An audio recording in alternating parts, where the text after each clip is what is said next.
A pleasant good afternoon to you, ladies and gentlemen, and how are we doing this afternoon?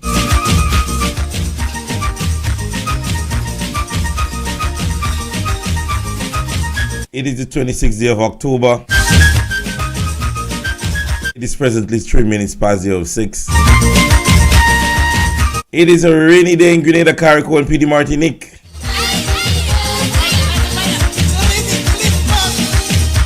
I hope we all are doing fine. Our kids are fine. The persons that are still on work, may God be with you as you continue the remainder of the day and be productive.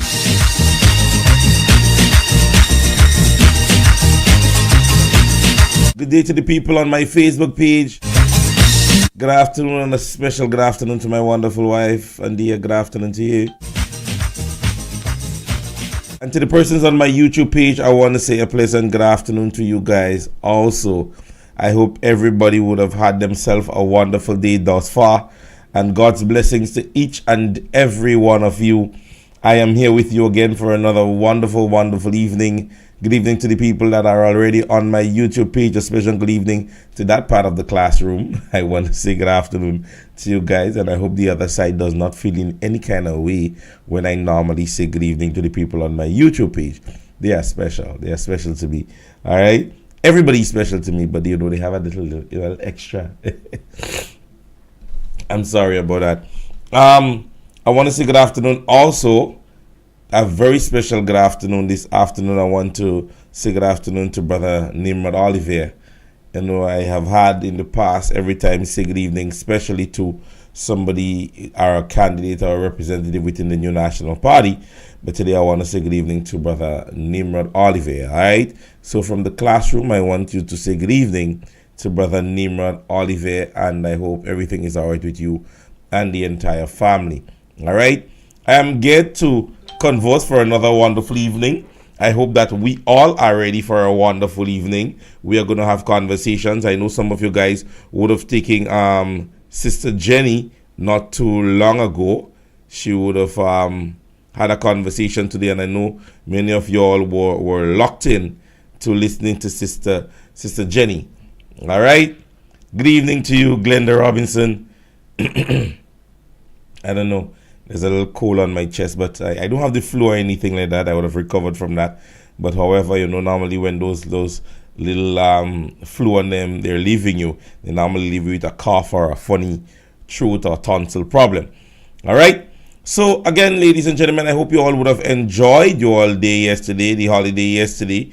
That was recognized as Thanksgiving here in Grenada, CARICOM, PD Martinique. I'm hoping that everybody would have had themselves something that they would have enjoyed. For those of you all who just might have relaxed, some of you all who just went to the beach, you went to have fun, you went cruising, whatever you did yesterday, I hope you did it and you did enjoy. I'm seeing 46 persons on my Facebook page. I'm seeing 3 share. Come on, people, let's share the live. Let them know that we're here. All right.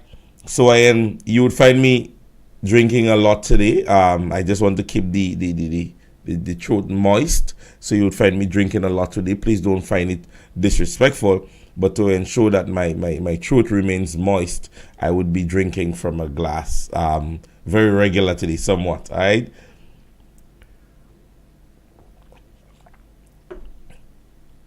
All right, people. So let's jump into it, and let's start our conversation from the onset.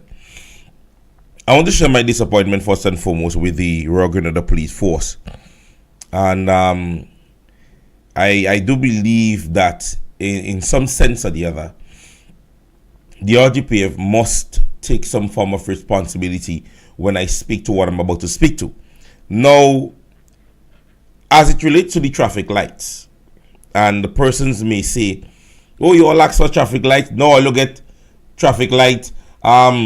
We complaining. That's not the issue here, right? And again, you would always say this word consultation, conversations, right? Suggestions. You know, let me say to you guys, and there are some persons I know definitely that will be calling on the RGPF.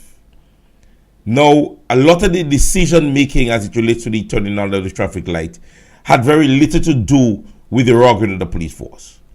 And having had conversations with a number of officers, a lot of persons within the RGPF, I'm talking about the persons that are on the ground doing the day-to-day transaction, the day-to-day running, had very little or no knowledge as it relates to the time span or when and how that traffic light would have been turned on. Right? Now, when you look at just the configuration of the lighting alone, you would realize that there was very little consultation done in such aspect. And let me share a little bit of knowledge with some of you guys as it relates to the traffic and how traffic normally runs when you're doing traffic directions and traffic signaling. Now, there are prioritized road. There are road that you give priority to. Like, let's take, for example, a customary road that everybody knows.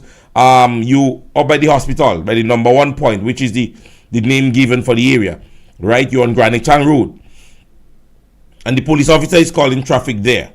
Now, what should happen, and what has been taught, is that you try your utmost best to always get traffic away from Halifax Street, right? This becomes your priority road, right? Your secondary would be that of the hospital Fort George area.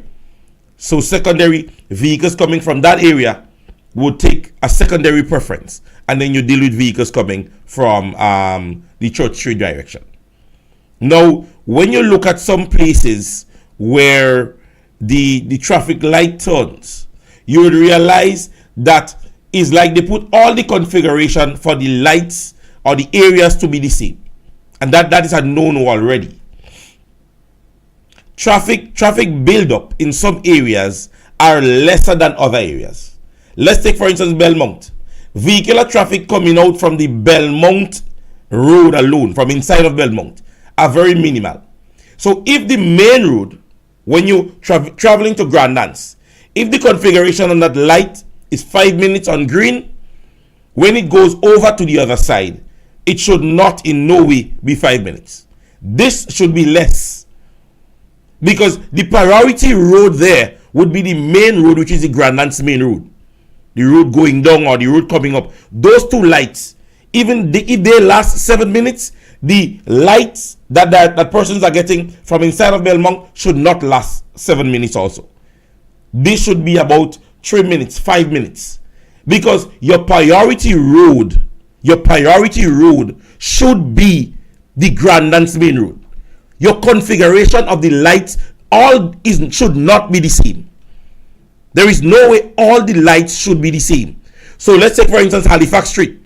If Halifax Street is 10 minutes, it means Hospital Road is 8 minutes and Church Street should be about 5 minutes. They all cannot last the same time. And we're seeing in some areas, the configuration of the lights are of the same time. That should not be. Because when it comes to traffic and traffic signaling, there are roads that you call prioritized roads. Traffic areas that are given preferences. So every light should not be configured at the same timing. And you have extended some of the areas, their lights are staying on too long. Some areas you coming out inside of Belmont and there is no vehicle by in Belmont Road. The lights are on green and the person's on the Grand Anse Main Road. They're waiting. But there is very minimal amount of traffic coming out from inside of Belmont. You understand me? Now, I honestly believe that the proper procedure to have caused this light to be placed on, and I think we are in a technological stage or age, I must say, whereby persons should have been able to, maybe from the RGPF's Facebook page, and somebody would have done some. I mean, we know it's a customary thing. We know there are persons who have customary do the traffic light, but it have been done for such a long time that a bit of sensitization must have taken place prior to the turning on of the lights. And what we're seeing now, or what we're hearing, a lot of persons are saying, hey, I run the light, I run the traffic light.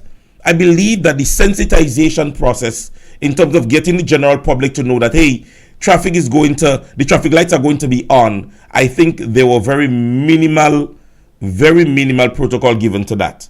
And what we find happening now is that a lot of traffic are built up in areas where it's very detrimental. We see one of the persons doing a videotaping from Silver Sands.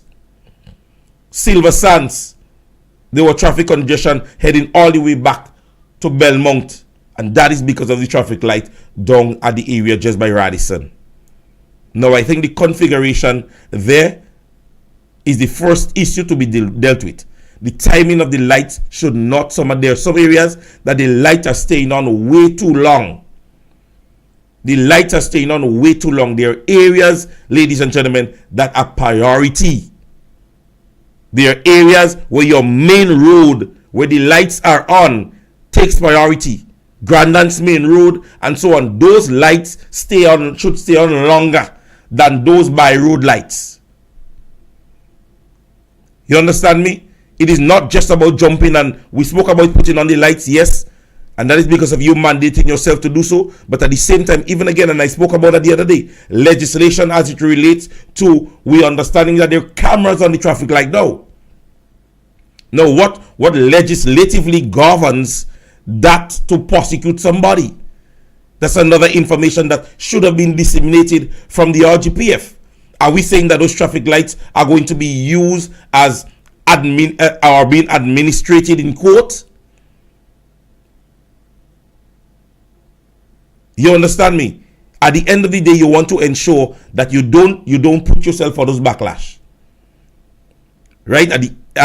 I know with the traffic light being on, and even again with the sensitization that relates to the traffic light, and having worked in traffic for years, I know when the traffic light used to be on, a lot of persons traversing from the Western Main Road, and they're going to Grandance, they tend to have avoided the Grandance Main Road. And so you would see them coming all through River Road, maybe going up the lane, going through Springs and coming down to Grandance. And I remember at one point in time, Springs and Woodlands and those areas had a lot of traffic. And that was because people were trying to avoid the Grandance Main Road and the traffic lights there. So maybe with the sensitization, many persons would have said to me, let me divert, let me not pass that area there. Right? So I think that the RGPF, and I want to say the RGPF should have at least taken charge as it relates to that aspect of it. We know definitely that the ministers and so on would have the say in what happens. But I think the consultative process to have had the lights come on in the first place should have been geared by the RGPF. Now, even if anybody have had the information, hey, we're going to put on the lights on Saturday, then I believe the RGPF should have had a walkthrough with those persons, with different members of the public, even maybe getting the media houses to come out and let them know, hello, this is what is going to take place and when it's going to take place. Because, as I said to you, there are still persons now that are failing to obey the traffic light, and not because of them seeing it and breaking it. Persons are simply not conscientious that those lights are on, right? So I'm appealing to the RGPF at this stage. It's already on, and the process of it has started. However, as I said, I heard the conversation as it relates to cameras being on them.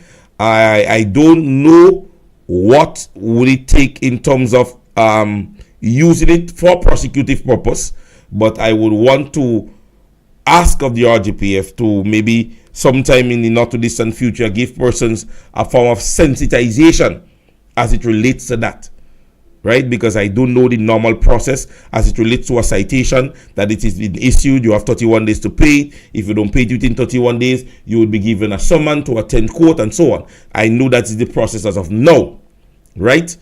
But I also am aware as it relates to what we consider to be photographic administration, where photographic things like pictures and so on that are admissible in court, and the different laws that governs it. So I don't know whether or not that this in itself is going to be used, but I am appealing to the RGPF to see how best that some sensitization can be given, some light can be shed in that regard, right? Because as of now, I guess within the next 2 weeks, you don't want to have a man come and say, I didn't know the traffic light was on, and in truth and in fact, he did commit the offense, right? We would like to know what is the process it takes, that if you run the light and you're given a time, are you going to be given the information within 14 days? What is the process that happens after that? So on and so forth. Because you don't like somebody to come and just come up to you and say, listen to me, we have it on camera, you run the light, and you will get a ticket. You may want to query. All right? So, ladies and gentlemen, we are moving on. Now, I would like to at this stage jump into my files. I like to jump into my files. So I'm about to jump into my files. Now, I want to bring this conversation up on the basis that I always speak as it relates to having knowledge on certain things, right? And being able to be in an area where even if you're agreeing to disagree on a conversation, that you're aware as to what that process is, right? And you see, when you sit at the position and you disseminate information, you don't know who's listening. You don't know who is listening, and when you give that information, if not factual, persons are going to run with it. And last evening, I would have had an individual saying to me that the past administration paid absolutely no pensions in Grenada, and when asked, where did you get that information, he did say to me where he got it. And I don't blame him, because even the today Prime Minister is unaware as it relates to that. And let me play this clip to bring light to my conversation at this stage. For example, the fact that we paid public servants their pension. It is not just the fact of the payment, but the fact that this issue plagued the country for 40 years.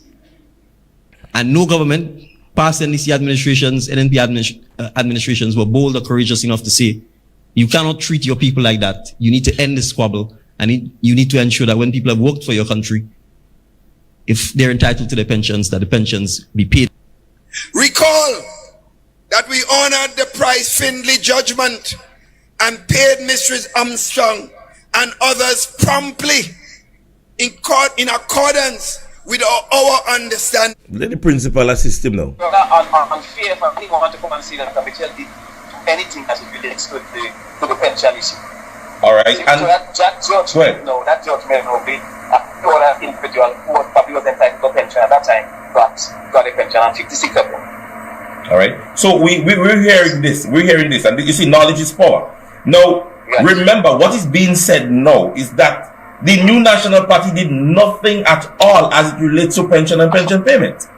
Right? That's right. And the fact of the matter is, and we're talking at least 2013, after they would have again regained, governance of the state, the new National Party paid 56 persons.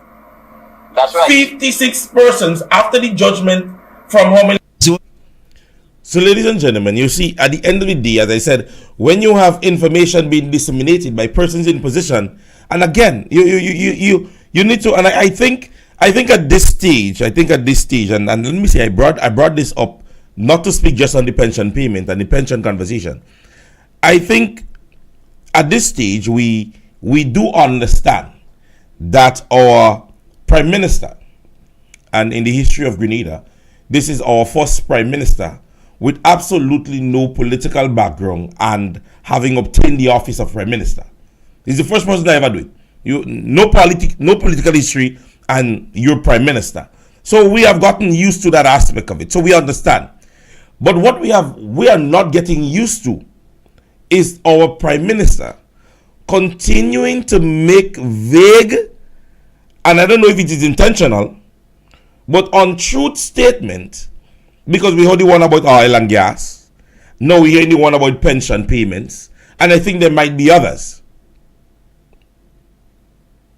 I think there might be others that may come maybe in the not too distant future. And it continues to go on and on and on. And I'm saying this, people, openly.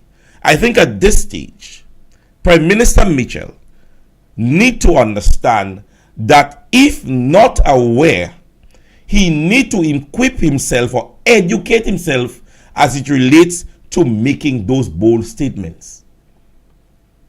As Prime Minister, and in the chair that you sit, those statements, especially when false, would simply be deemed as a lie. It's like you intentionally want to lie. You understand me? Because at the end of the day, a vague statement like that not NNP or NDC ever paid pensions in Grenada is a blatant lie, or you're misguided, or you're ignorant as it relates to the fact. That statement, the end making sense. Because there are history books, there are information, there is parliament extract that you can go through in order to equip yourself, knowledge yourself enough as it relates to pension and pension payment in Grenada. You cannot go, and that this, ladies and gentlemen, the clipping that I played from the Prime Minister there, he was in his gala out there in the United States. So you are now making it internationally public that there is no other administration before you that made pension payment. And that's a lie. Blatantly, it's a lie. Because the history books are there, the information is there, and I can't believe that you're just running on that conversation, continuing to run on that conversation when all the information are there. Now, if you want to say you, and you still can't say, because at the end of the day, all you did, and which is a correct statement, you and you need to say that you caused the pensions to be paid. That is all you did. That is all you did. You made money, then you paid them. Fine, we all can understand that. But these vague statements that are continuously being made by you, Mr. Prime Minister, they're getting loose. We started with the Polish gentleman, and then it went on to who? Emlyn Spear faith program, and then it went, and it would continue going on because there is information there, ladies and gentlemen. Right? There is information there.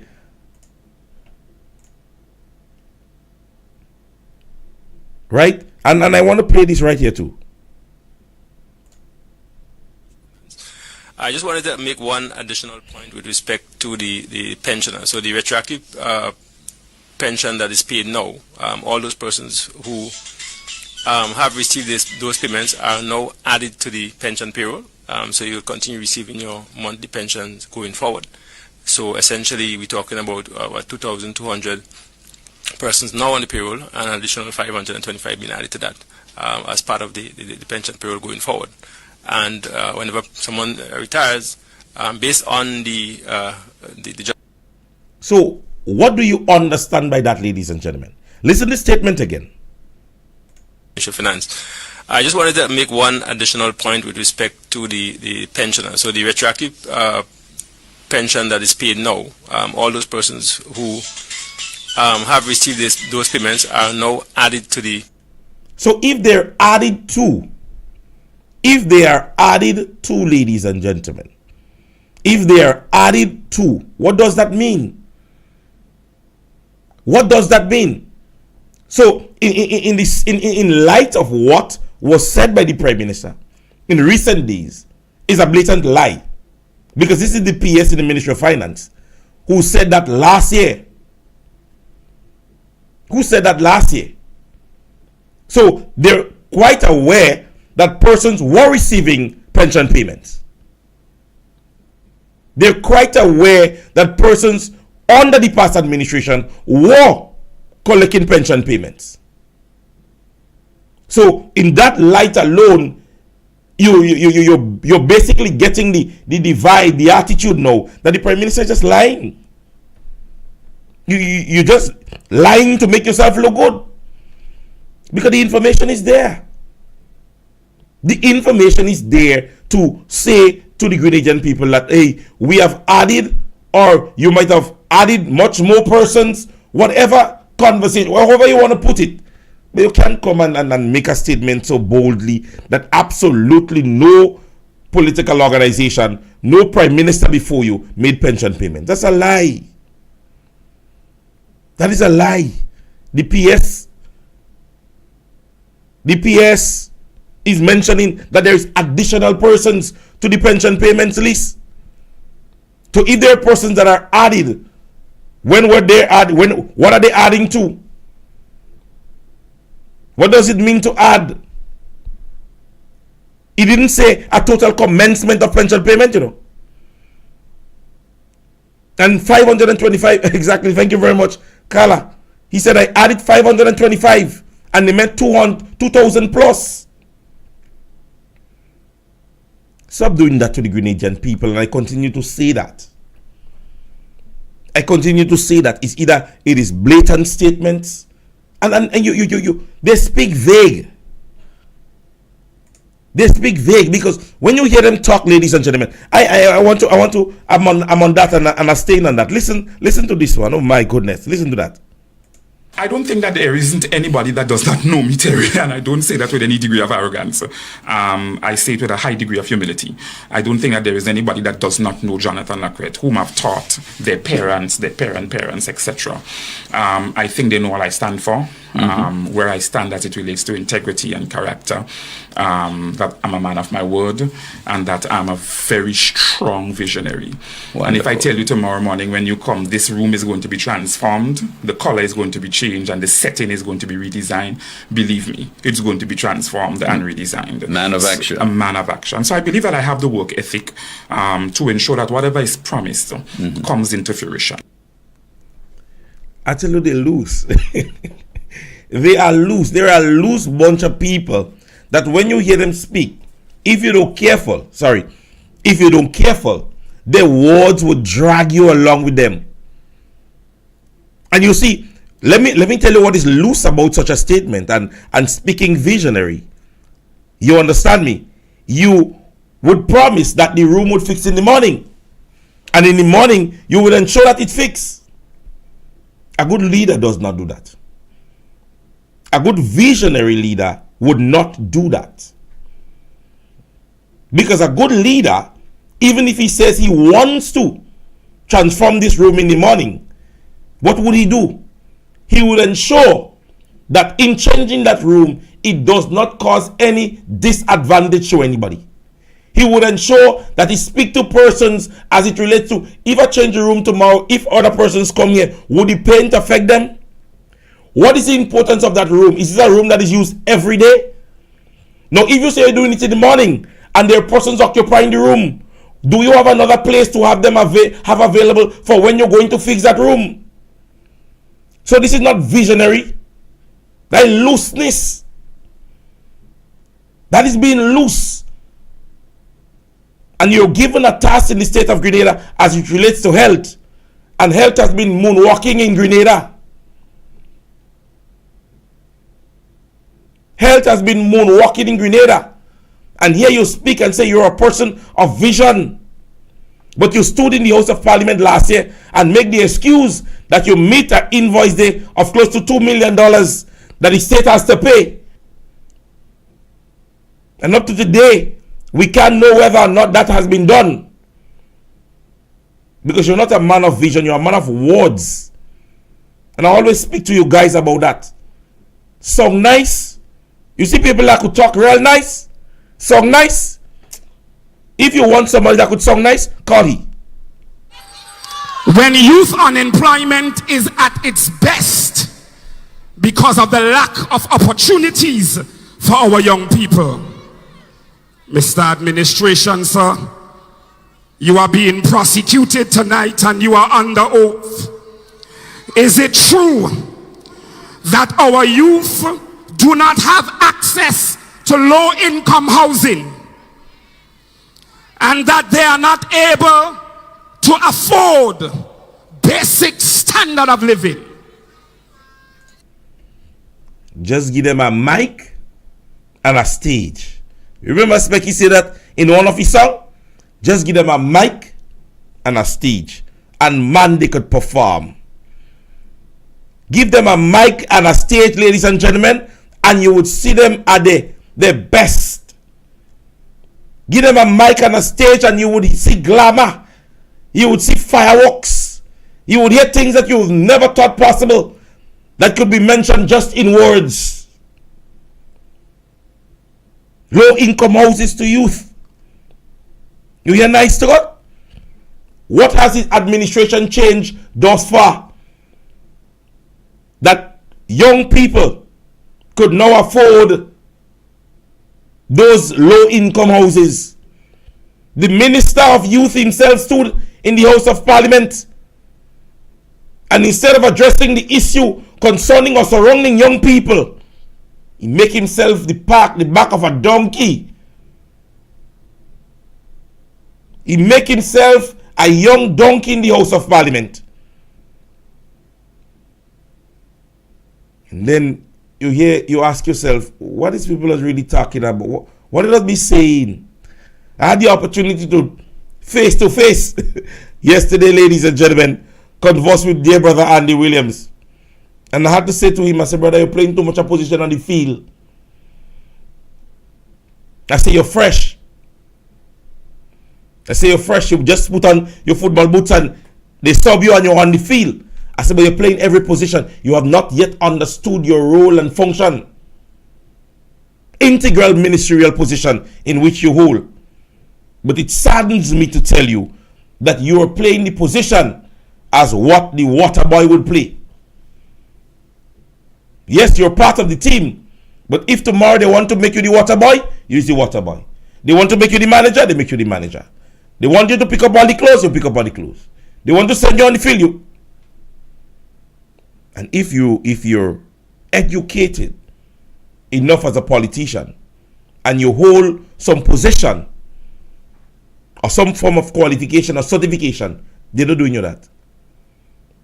Because I am certain with the past administration, most persons who held certain portfolios within the state, some form of qualification, some form of experience went with them that they hold that position.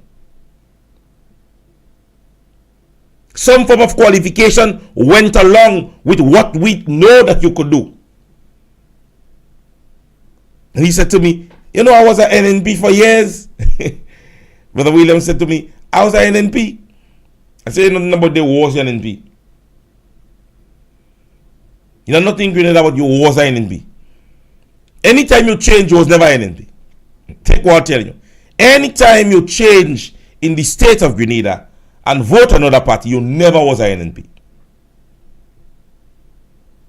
Because I have not seen myself, and even if I dream that I get up a ball, that I elect or vote the National Democratic Congress or any other political organization in the state of Grenada, Carriacou, and Petite Martinique. As long as I can cast my ballot in Grenada, I is a NNP. Anytime you hear somebody say, I vote the other, I was an NNP, they never was an NNP. They were simply an electorate. I think we shine different when you see you is an NNP. We look different, we think different. Our concept of life is different. Because when you is an NNP, it glows with you. When you is an NNP, you have no other choice but to speak the truth. Ask her, she go tell you. Mr. Speaker, that this new bathroom and toilet program, a very first program for the people of Grenada, Carriacou, and Petite Martinique, we always hear about Sir Eric Gary and the development he has done. But we have never heard of bathroom and toilet in his time. A caring new national party government, Mr. Speaker, during the COVID pandemic, when we collected less revenue, introduced a bathroom and toilet to lift our people out of poverty. So our people not stupid, Mr. Speaker. We can bring anyone and say, we bring in youth. Well, we have youth here too. Are you looking? When I got involved in politics, I was 32. That's true youth, not 44. 44 is no youth because I'm within that age range and I'm no longer a youth. But we have our sister Materian Stott who's missing here. She's considered a youth. That's why she's missing here. And I want to congratulate her on her newborn baby. Mr. Speaker, she's a youth. That's why she can give birth. When you're over 40, you're not looking to make children anymore. There's no youth there, Mr. Speaker. The youth is around here. Kate Skeeter Lewis is a youth. And many of our members here, Mr. Speaker, we started as youth. Emmeline Pierre, and we have other members who can call. The very opposition leader that is talking about youth.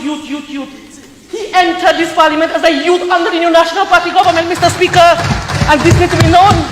So we don't get tired up, Mr. Speaker, and our people are not getting tired up about this youthful thing. Because they know that the only government that really cares about them is the new National Party government. We need to look back as we talk about housing. During that time, how many people can say that we receive housing assistance under NDC government?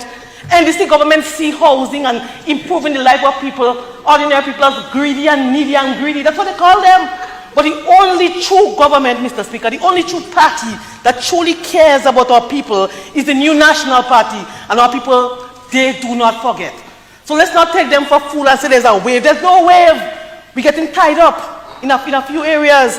Our government will continue to provide assistance. We'll continue to look and develop our people in the house.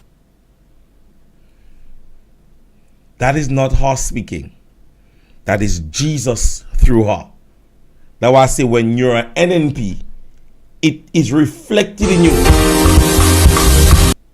Sorry about that. When you're an NNP, it is reflected in you. You can't help it. When you is an NNP, it resonates in you so much that even the expression that you share when you speak of NNP, people want to be an NNP. You see the thing about these, ladies and gentlemen, I see everybody jumping up now and bally. Oh, let me give a... No. There was a time when they knew what the truth was. And there is a time to come when they go realize to themselves that the truth is. Because she didn't speak yet. And our people are not getting tired about this youthful thing. Because she didn't speak. Because she makes sure she expressed herself and her feelings. Once you is an NNP, you would always be an NNP. Because as I said to you, it resonates in you to be able to say what your party could do. Hear how easy, listen to me, that what has been said there, if you look at the video, she don't look at that piece of paper yet. If you go and you look at the video, and my dear Keisha Walcott, make it shareable. I think it's also on my page, because I'm tagged in it. She don't look at a piece of paper yet. This is her expressing herself through conversation from heart. But a few weeks ago, she sat amongst an audience that applauded when they said the initiation of the WASH project with bathroom and toilet is, or the embryo of it is coming from the today Prime Minister, Dickon Mitchell. She sat among the audience that knocked the table when that was said. That is when you know, ladies and gentlemen, there is no God in you again. The God in your garden. The God in your garden. When you see the individual spoke in parliament before, not a piece of paper. I remember when she just got in, as she mentioned when she was 32 years, person's talking about, hey, where that woman come out? Delma Damas. Where that? Why is she named? Who is that? And then she was groomed. She came in as a youth and she was developed within the new National Party. And at the time she was speaking there, not a piece of paper in her hand, and she can diligently and eloquently pronounce and make whatever pronunciation without using a piece of paper from heart. And I guess at this stage she believed to herself that where she's sitting is the best place to be. But don't worry. As he said, and as she said, we people no stupid. Because there is things there to show.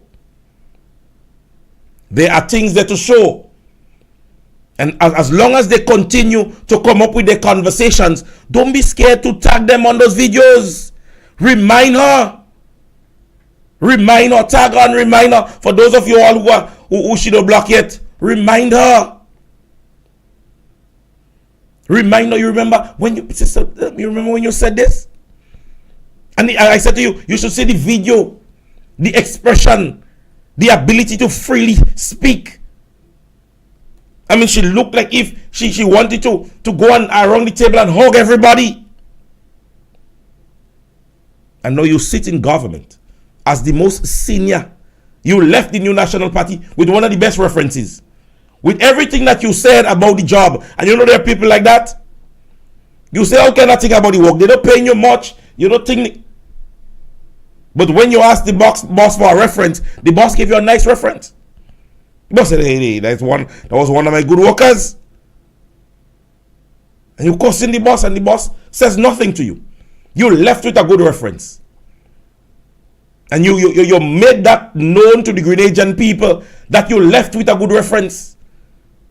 Information disseminated from within the New National Party said that, hey, that's a good person.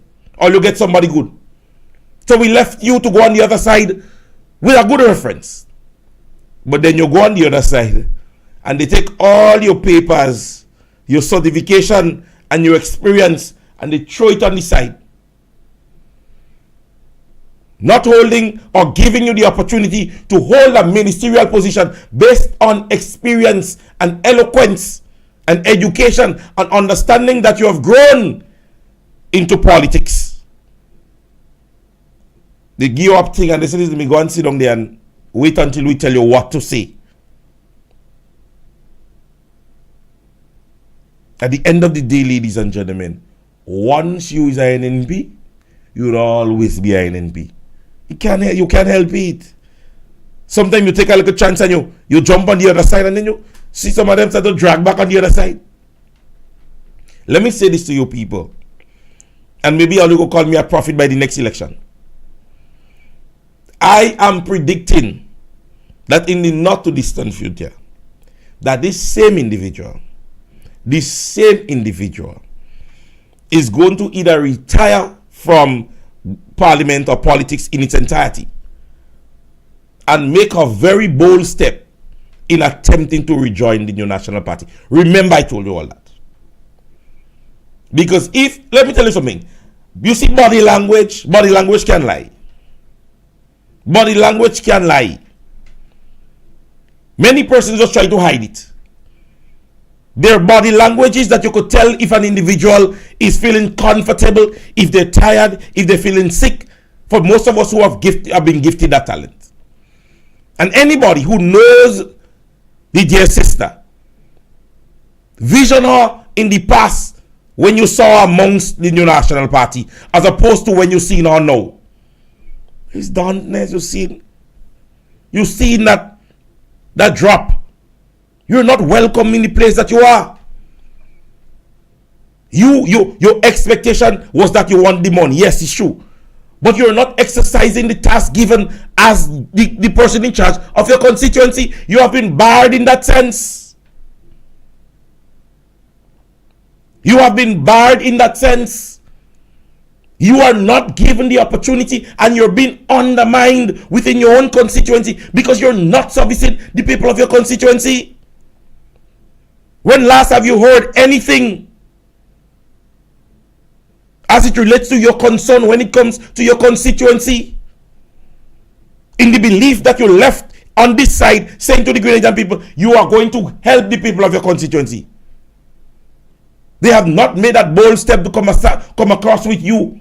Many persons still remain in support of the New National Party. Why do you think that happened? Our people are not stupid. Not my word, your word. Our people are not stupid. And it will reflect in you. It will reflect in you. That when you go back to them 3 years down the road and you ask for their vote, they would say to you or remind you, what have you done for us since you went on the other side? I think you sell more food than any time in your career as a politician within the past 6 to 7 months. Because every time you look on your page, you're selling some food.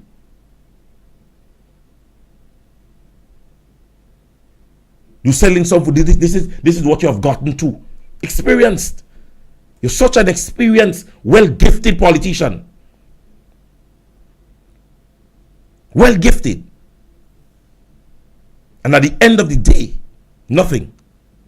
You're basically being disrespected. And then you sit in the House of Parliament.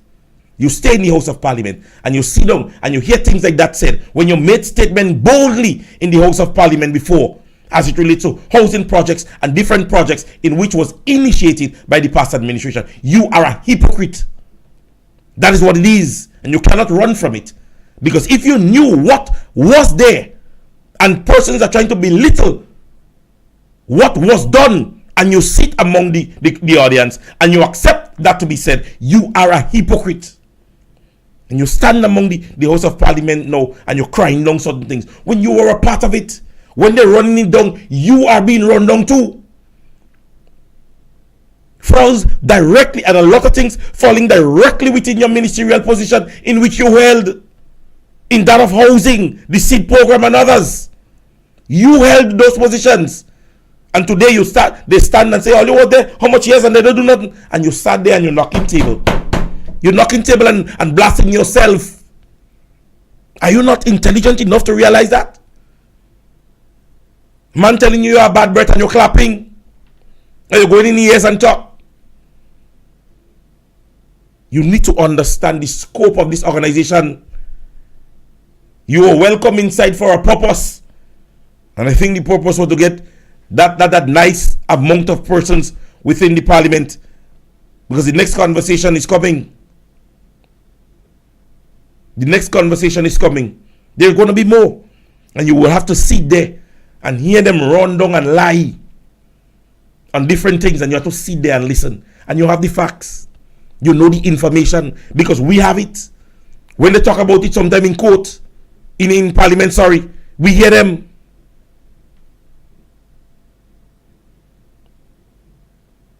We hear them. And you sit there. You sit among the audience. You sit there. And you allow young politicians to make a fool of themselves and disrespect an administration in which you are boldly saying, they groom me as a young politician, I'm happy. And you sit there and they're asking you, I'll let do nothing. And you sit down there. Ladies and gentlemen, somebody saying she's a silent listener.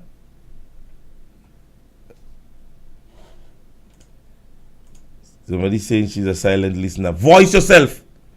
Voice yourself. And ladies and gentlemen, going forward, I want to start speaking about that very early, because we're hearing little talks on the ground. Very little talks on the ground. Because and again, I'm going to reference her. A party that was very concerned about young people and youthful development in Grenada. The manner in which even they're treating the dear young sister out there in Guav, Kieran James, is a total disrespect to young people who want to go into politics. You understand me? She's been blasted from left, right, and center because her hands are tied, and that in fact, the dear young sister, she's a James. So I just can't bad talk James. She's a James, I just can't bad talk James. A James is a James anyway going to the wall. So I can't bad talk her. But I think her intents are good. But her ability, ladies and gentlemen, to do what she have to do, she anti. You understand me? But anyway, ladies and gentlemen, young people, Imani workers, put your ears closer. Listen. Let me remind you guys again. When I said in response to the question that we will make the Imani workers who are working, and I underline working, permanent, it is no gimmick, it is no joke. If you do not pay your citizens a living wage, you are confining them to poverty. And as the government, we have to lead by example. We have to lead by example. If the government treats its workers that way, what do you think private employers will do? So for those who've been called Imani, for the mothers who have 2 and 3 children and who are working for $800 and $1,000 and $1,200, we know you cannot survive on that. We know you are part of the 35% that the World Bank says is living in poverty. And as I've said, we will transform this.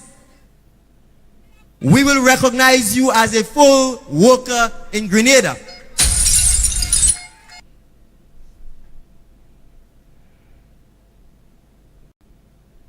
Softly and tenderly, Jesus is calling. Calling for you and for me. Ladies and gentlemen, that's the voice of the today Prime Minister as he campaigned during the 2022 general election. And again, another bold conversation, another bold words. Just give them a mic and a stage. And we're heading into the end of 2023. And there are jitters on the ground as it relates to the upcoming budget of a conversation surrounding our Imani workers. Whether or not they be made permanent, whether or not they continue to receive the salary of the same amount, or there would be an increase, or whether or not there would be a serious slash in the amount. We saw last budget reading where that serious increase or drop in the Imani payment or the Imani project, was a significant something. So at the end of the day, ladies and gentlemen, let us wait and see. Let us listen on as he made other bold statements. Commits to regularizing the status of contract workers who are working for the government and Imani workers who are working for the government within 12 months of assuming office.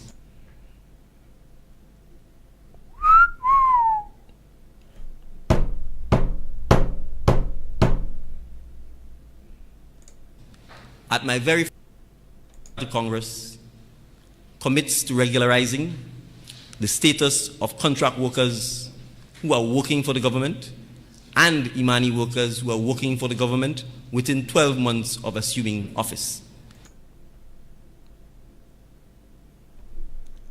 12 months of assuming office. Everybody, please take out your math book and turn to page 7. We're going to do addition and subtractions. With the general election being held on June 23rd, 2022, to date it is the 26th of the 10th month, 2023. Can anybody mathematically say to me the amount of months that have passed since the last general election? Because with what the Prime Minister would have mentioned in just about a 15-second clip, where he said within 12 months. 12 months. Somebody saying that they believe he's saying 12 years, and I want to believe that this was a specographical error. If there's a word of that sort. I guess that was a specographical error by the Prime Minister. At the time. Well, the Prime Minister, no. So there, Mr. Prime Minister, we don't know how you calculate, because you're one of the persons who say Pity Matnik, Carrico, and Grenada. And we need to give him the benefit of the doubt, because he usually says that. So we are unaware as to whether or not, when he says 12 months, what he means. Because it's a transformative country. So for them, 1 month could be every 3 months, I mean, we got to give them the benefit of the doubt. Because to the National Democratic Congress, 3 months could mean 1 month. 3 months, what we normally call 3 months. But for them, 90 days is 1 month. 90 days could be 1 month. You never know with this administration. You have to give them the benefit of the doubt. So, with 16 months past, ladies and gentlemen, and with the Prime Minister having said that within 12 months, the conversation of regularization and contract would have been dealt with. And as I said, he mandated himself. And that is what a lot of persons don't get when it comes to me and politics. When government or politicians mandate themselves, is a difference when I am projecting something to happen. Because if they say to me, in 2024, we are going to do this, right? Now I could always say, they say 2024. I could only talk in 2025. But when government mandates themselves, 12 months, June, May, July, September, when they do that, ladies and gentlemen, I have no other choice but to hold them accountable for what they mandated themselves to do.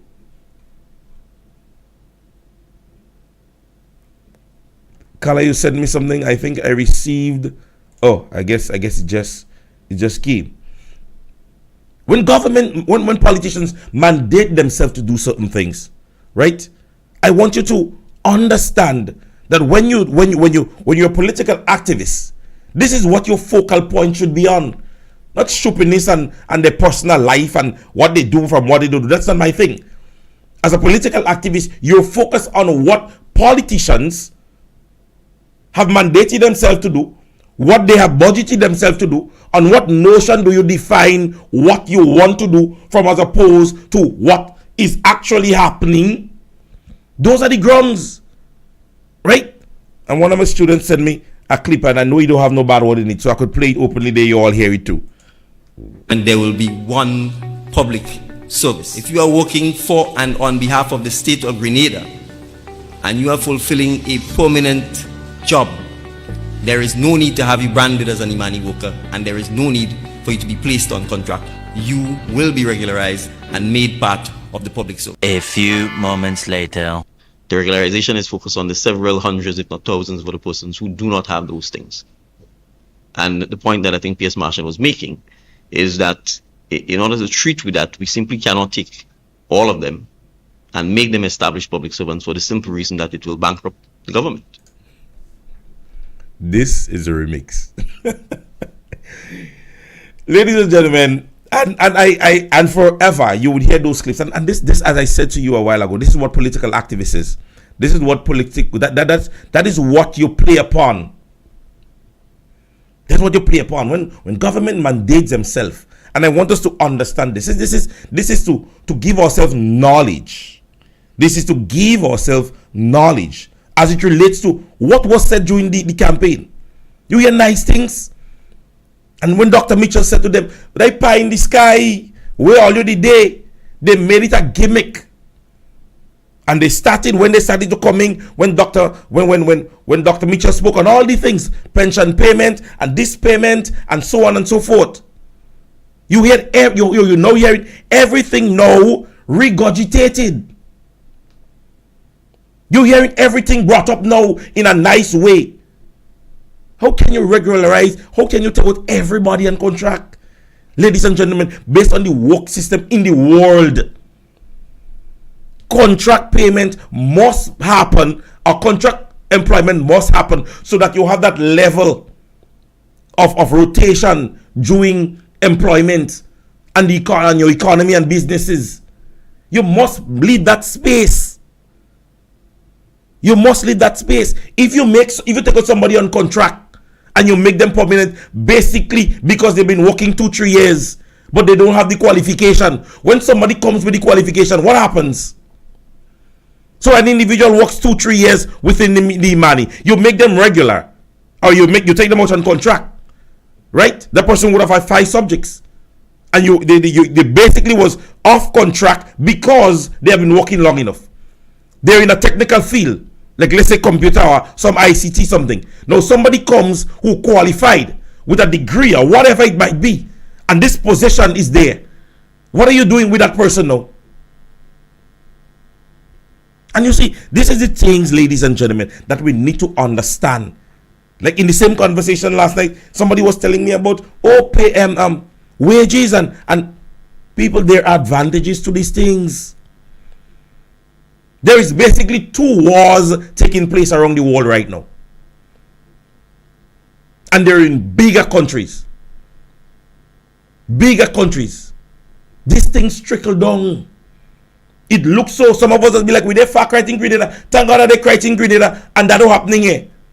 Wait till this one start to sanction this one, and this one start to give this one, and this one start to give this one. Because at the end of the day, take for example, China, who normally gives us our little sometimes grants and so on and so forth. And China would aid some country in terms of war. Now, what do you think would happen? Would they want to give a grant to Grenada as opposed to having their soldiers fighting out there in whatever country? They would seek to deal with the people first. So maybe the opportunity to get $100 million would be no. Because at the end of the day, they must seek to deal with the people first. These are the things, these are the concepts, these are the basic concepts that a lot of persons don't grasp. And they take to themselves that, hey, man, that happening all over there, that won't happen again. At the end of the day, the world, when you hear what has been the defense? Oh, the whole world is high in cost of living. Whole world, all other countries speak as it relates to the problems that they're having in terms of unemployment. And then you bring up wages at this stage. What do you think that the boss man go do when he realize that the money that is supposed to be coming is not coming in? And you know, telling him he has to pay his employers more when his products is not being sold. What do you think that is going to happen? What do you think that would happen? So there is nothing wrong about increased wages, but at the end of the day, you need to, and you remember I read it the last time, increased wages have to do with timing. You have to know how and when to increase wages. With so many things happening around the world, just gas prices alone is a conversation. We need to take those things into consideration, ladies and gentlemen. And I think I've passed my time, but today I'll go back for a little while because there is another conversation that I want to touch before I leave. Now, I think that they have gotten so bold. It have gotten so bold that some persons, and I continue to say that, ladies and gentlemen, the process of a state lays on its protocol and procedure that must be followed. Must. And as a state, even if you want to say what you want, as the state, the House of Parliament recognizes the opposition. The House of Parliament recognizes a parliamentary representative, not a candidate or a senator.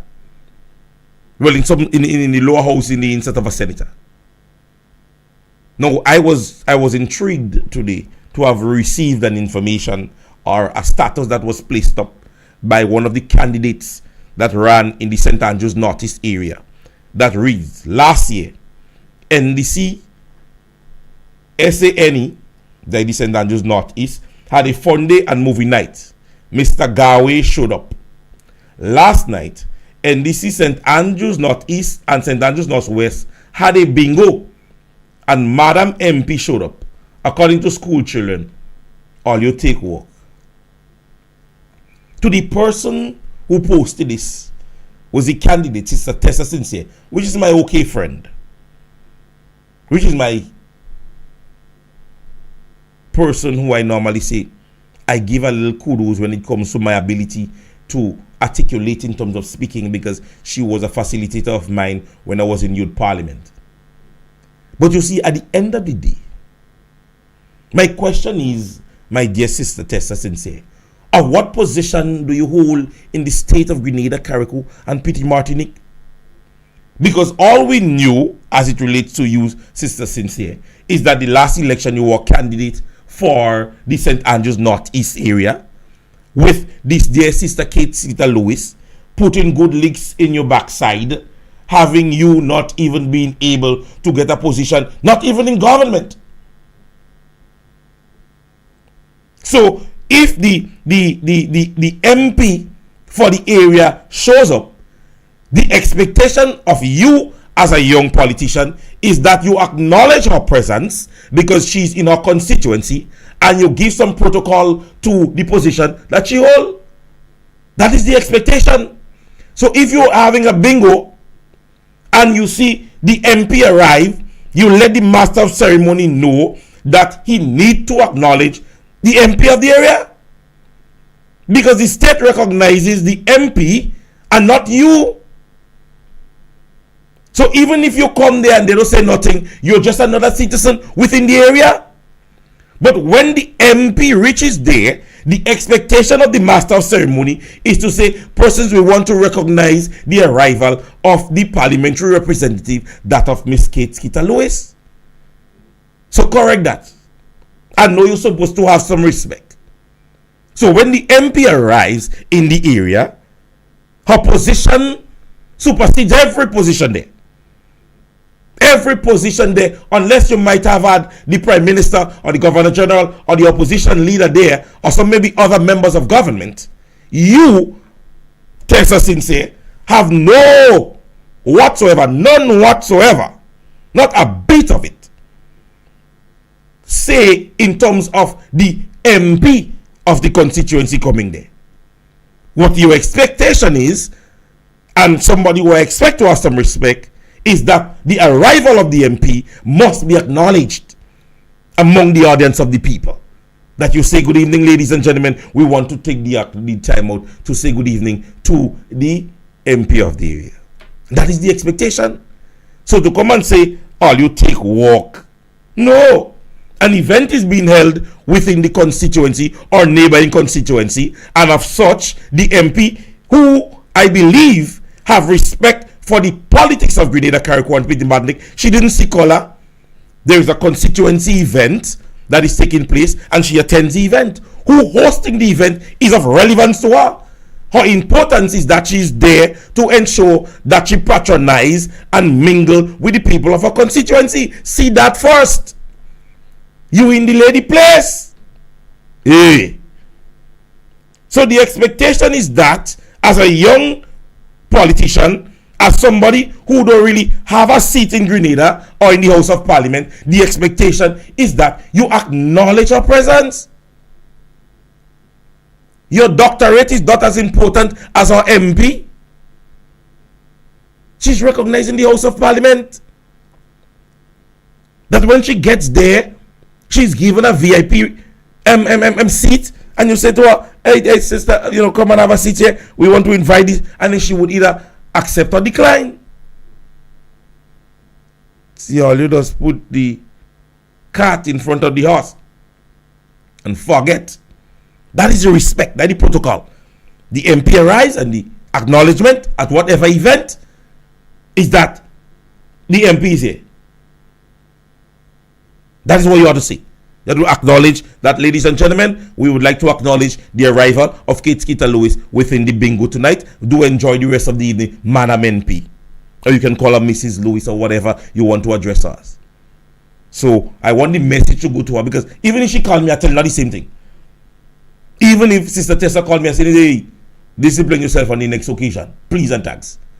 You don't hold any position that we know that you have a job at SU. That is what the state know. You're a civilian delegate, but we know that you have been a part of the past election campaign. Your name was on the ballot paper. But however, the last results show, after a calculation on the night of election, that you get a good quotas. And always remember that. Right? And we're moving on and on, because they just forget. Just forget. You see, at the end of the day, the last time an in-house meeting was held for a constituency, one of the supporters went there and they was like, hey, it's a public event, he could go. But the MP, and you see how I tell you, how they just treat the thing different. A meeting held in Brisbane recently, and a political activist on the NDC went there and they defended him. He had right to go there because it's a public meeting. But no, our status is on Facebook when the MP of the area or neighboring area visit a bingo, a public event. Hey. So how do you bring justification that they take walk? Mr. Gawe went there. It was a problem. You saw him last year in a movie night and a fun day. It wasn't a private meeting. Public event. Public event. There was a private meeting held for a constituency. An individual who is not part of the constituency went in the meeting. He sat there. You all defended it. He went on Donkey Along program. And you all accepted it. And now the MP attending a bingo within the constituency, you putting up status. Get yourself in line. Don't forget yourself. According to what old people say, your piece are to make fraud. Take it easy. Take it easy. Don't get me hot. Don't get me hot at all. Dear Dr. Sincere, take it easy. Take it easy.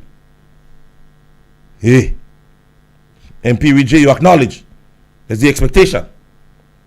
Because I'm certain if anybody else came there You would have acknowledged him. Anybody on your side. You see, you don't understand politics. And I want to tell him, campaign done. Government has been formed. And so you have to respect everybody of the state. Governor General come there, wax. What the Governor General do there? Pull yourself together, my dear sister. The next occasion, I'll see if I get your number. If you do something like that again, I'll get your number and I'll call you myself. Don't vex me. Right? So, ladies and gentlemen, I think we have really gone over our time today. But you see, sometimes when the thing get hot, and my dear brother has not yet showed up for his program, so I was there, pampalamin still. Yeah, somebody say, I don't want to say what they say, but I think so, brother. Brother Brave Boy, that is your cousin, you know. That is your cousin. Somebody say, catch your frock. Get your frock. Catch your frock. Respect must be given to the opposition that the individual hold. Ladies and gentlemen, on Sunday of this week, well, next week, Sunday is the start of our next week. So let me say Sunday coming, which is Sunday, October 29th, we, the members of the New National Party, and I remember I tell you once you are you can't change. So I'm saying we, the members of the New National Party, we would be at Cuthbert Peters Park Hard Court. Right? We would be there to get a little mingling. You know, sometimes we are at these programs and we're doing other things but on Sunday we take the opportunity to come together and amalgamate and integrate and have a little fun and laughter among ourselves. All right, so don't forget, it starts at 12 p.m. Make it a date and don't be late. I might be a little bit out of the time, but I would ensure. And as I said to you guys on Sunday, when you see me, come to me. I don't know everybody, right? Come to me. I want to meet some of you guys in person. Nowadays, I'm happy and I'm taking the privilege to meet some of you guys. And actually, some persons are saying to me, you know, that's my name on your program. And I'm like, okay, well, I got to look out for you. But for everybody who have met in person and who knows me in person, I want to see all you again. And then the persons that I never meet, I want to meet all you for the first time, right? I'll take a little photograph, have it on my phone. So when I see that person, you go tell me, yeah, we don't take on the picture below the hat. All right, so Sunday be there. All right, G Burgers, they're located on Wall Street in St. George's. They provide lovely burgers. You can make your order for burgers on 536-7375. All right, so don't forget to go out there and get your burgers. To the persons out there in Carriacou, Mr. Grill International, and I know this weekend in Carriacou has speed. Real speed. Real speed. Somebody saying solid information happened today. The parents of the St. Andrews Anglican Primary School walk out on the meeting held by Education Minister. Wow. Sister Carla, Sister Glenda, get on that. All right, so Mr. Grill International, they're located out there in the Sister Island, Carriacou, as I said, this weekend. Don't forget the launch of Carriacou Carnival, I think, would be happening this weekend out there in Carriacou. Also, I think there is a confest that will be taking place. So if you're out there in the Sister Island, Carriacou, how many persons on the line that are in Carriacou right now? I think my kayak friends, I'm not seeing a lot of persons out there in Carriacou. If you're from Carriacou right now, I want you to just give me a little wave or a little heart or say something below the live right now. So don't forget to check out Mr. Grill International. You can call them on 410-7530. They do all the catering, private function, and pool party. They have rib, rings, fish, and much more. They're located out there. They do culinary craft and experiences combined. Offers international menus. So it is a wonderful experience. We are still in Carriacou and Petit Martinique, but however, that's the persons out there in the United States. They present Fish Fry fundraiser. That is on November 18th, ladies and gentlemen. They would be located on 302 East 91st Brooklyn between Lenox and Claxon. I have never been to New York, but I can promise you guys next year, if I am not in New York, don't talk to me again. I'm coming to New York next year, please the Lord. I'm giving myself that task to ensure that I am in New York next year. All right. Also, ladies and gentlemen, to the persons out there in Carriacou, new face, Magic, Brooklyn. Brooklyn, New York. Get ready as New Face, Maggi, and Hall present. So Veronica, she's in the house, ladies and gentlemen. 11th at 409 Maple Street, Brooklyn, New York, featuring DJ Magician, DJ Synergy, Naughty Vibes, and DJ Silence. You must be 21 and over. Drunk is the code. Bottle packages available. For more info, contact 347-304-5453. Bottle and buckets. I don't care what time of day it is. I drink it. BAB. Get your advance $30 tickets now, or you pay more. Bottle and buckets. Saturday, November 11th. Be there. Yes, ladies and gentlemen. So that's for the persons out there in New York. All right. That's for the persons out there in New York, so do enjoy that event. As I said, I'm sorry that I can't make it, man. I'm sorry that I won't be able to make it to that event. But as I said, I promise you guys, I will be in New York next year. I am going to be there. All right. To the persons over on my YouTube page, I want to say good afternoon to you and God's blessings. To the persons out there in St. Mark's, right, we want to inform you guys that the second annual Christmas Street Fest would be on this year. December 14th would be the probable date for the event to be held. That is where we have the event on Diamond Street, and we get the opportunity to have karaoke. We have the presentation, the concert presentation, and then we have Santa Claus that would also be there on the event. So ladies and gentlemen, we ask of you to be a part of this year, and we want to make a plea to persons. Right, we and I'm saying we because I am also part of the organization and planning committee. We're asking kindly if anyone wishing to make any form of donations in terms of toys for the children, feel free to do so. We can give you information. You can contact anybody at the St. Mark's Parliamentary Office, or if anybody can get in contact with Dr. Modeste, you can call any one of those persons, even myself, and make any form of arrangement if you want to make any form of contribution towards that event. All right, so don't forget, the 14th of December, we are on Diamond Street in Victoria in St. Mark's. We would be collaborating and ensuring that the persons out there in St. Mark's would have a wonderful, wonderful Christmas. All right, ladies and gentlemen. So I would have enjoyed today's presentation. I hope you did. Some form of information that I disseminated, something that I said would have intrigued your mind or your thoughts to say to yourself, oh, I didn't know that, and this is how it happens. It is a pleasure every time to give that little bit of information. I pray that you all have a wonderful weekend. I have a packed weekend. However, I would be spending the weekend by myself. I'm very hot about that. My wife would be making a little travel over the weekend. All right, so I'll be by myself. But however, ladies and gentlemen, I will try to make the best of it, and I hope she does in the same light. So good afternoon again, ladies and gentlemen. God's blessings to you. I would see you next Tuesday. Or no, why am I waiting all this time? I would see you guys on Sunday, where we would mingle in person, and then on Tuesday here back on the program we would be there. So Glenda Robinson, Keisha Walcott, and others, I expect that you all would give me some information as it relates to the information that we just gathered. All right, I see some people saying I'm on it. All right, so ladies and gentlemen, God's blessings to each and every one of you. Again, special love to the persons out there on my YouTube page and to the persons on my Facebook page. God's blessings to each and every one of you. And this is yours truly, Royalty James. I am signing out for another wonderful evening. God's blessings, and may God be with you.